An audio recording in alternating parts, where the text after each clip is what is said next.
इंद्रायणीचं पसायदान 27 जून. ज्याचं काळावर प्रभुत्व असतं त्यालाच सुवर्णकाळ निर्माण करता येतो. लेखक डॉक्टर संतोष मोतीराम मुळावकर. अभिवाचक अरुंधती पाटील.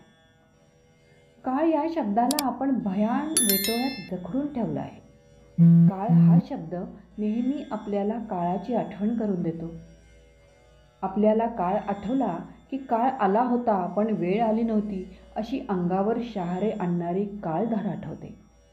काळधाड आठवली की आपल्या मनचक्षुसमोर पुढचं भयान चित्र उभं राहतं. काळधाडीची ही भयान वाट काळाच्या तोंडाशी नेणारी, तिथून काळाच्या तोंडात दाढेत ढकलणारी. काळाची दाढ केवढी कराल?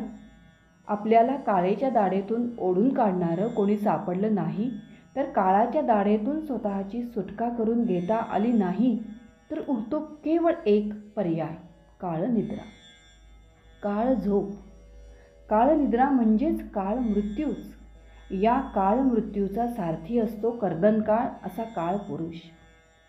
काळ पुरुषाची आठवण झाली की काळ ही बाब आपल्याला काळ तोंडी वाटायला लागते. काळाच्या भयानतेच्या काल्पनिक अनुभवानं आपण गर्भगळीत झालो की काळाच्या काळवखात असलेल्या काळखर्गापासून आपलं रक्षण व्हावं म्हणून आपण एखाद्या काळभैरवाच्या नाहीतर काळरजनीच्या शरणागतीला जातो. काळ ही बाब आपल्याला नेहमीच काळजीत टाकते म्हणून आपण काळासोबत राहण्याचा सरधोपट मार्ग पसंत करतो. काळासोबत वाहवत गेलो की आपण गतानुगतिक होतो. त्यामुळे आपल्या मनोभोवतीची काळकोठडी वाढतच जाते. ती बंदिस्त काळकोठडी आपलं मानसिक खच्चीकरण करत राहते आणि मग आपण काळाचे गुलाम होतो. एकेकाचा काळ असतो. काळाच्या आधी कोणाला काहीही मिळू शकत नाही. सध्या आपला वाईट काळ सुरू आहे असा अप्रायोगिक अवैज्ञानिक गृहीतकांना आपण बळी पडतो. खायला काळ आणि भोईला भार झालेल्या माणसांचं आपल्याला कौतुक वाटायला लागतं. जसा काळ येईल तसं वागणं ही काळाची गरज आहे. काळाचे रंग बदलले की आपलेही रंग बदललेच पाहिजेत असा चुकीचा संदेश प्रसृत करणारे लोक आपल्याला आदर्श वाटायला लागतात.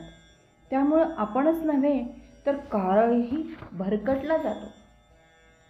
हे असं बिघडण्याचं कारण म्हणजे काळाबद्दल आपल्याला असलेल्या चुकीच्या धारणा. खरं तर काळ आपल्याला घडवत नसतो तर काळाला आपण घडवत असतो किंवा बिघडवत असतो. काळाच्या घडविण्यासाठी काळ आपल्याला ओळखता आला पाहिजे. आपल्याला काळाकडं पाहता आलं पाहिजे. आपली काळकडं आणि काळावर दृष्टी असली पाहिजे. काळ आपल्या मागं लागला आहे.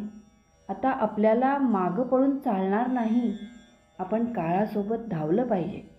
प्रसंगी आपण काळाच्या पुढे धावलं पाहिजे.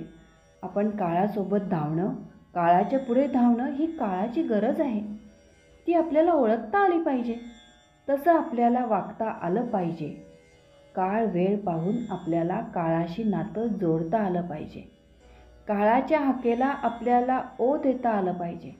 स्वतःच्या सदाचारातून आणि सद्विचारातून आपल्याला काळावर हुकूमत गाजवता आली पाहिजे.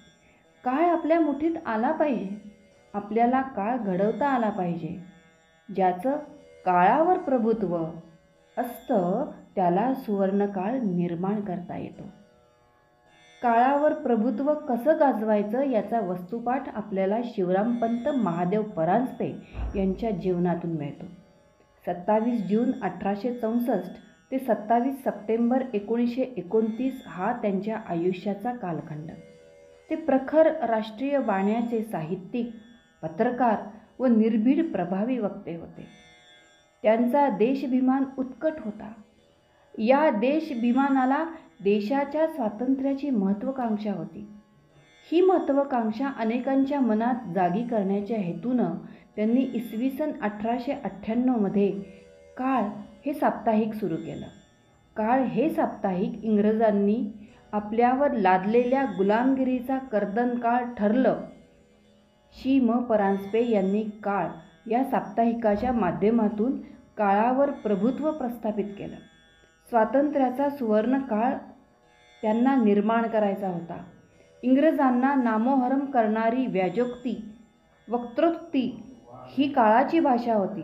स्वातंत्र्याची उत्कट महत्त्वाकांक्षा, प्रखर राष्ट्रीयत्व हा या व्याजोक्तीचा आत्मा होता. इंग्रजांनी काळातील निबंधाचे 10 खंड जप्त करावेत ही शिवरामपंतांची काळावर मिळवलेल्या प्रभुत्वाची पावती होती. म्हणूनच काळकर्ते ही त्यांची ओळख झाली होती. आज देशातल्या भ्रष्टाचाराविरुद्ध आपली भूमिका काळकर्ते अशीच ठरली पाहिजे, अन्यथा काळ आपल्याला क्षमा करणार नाही.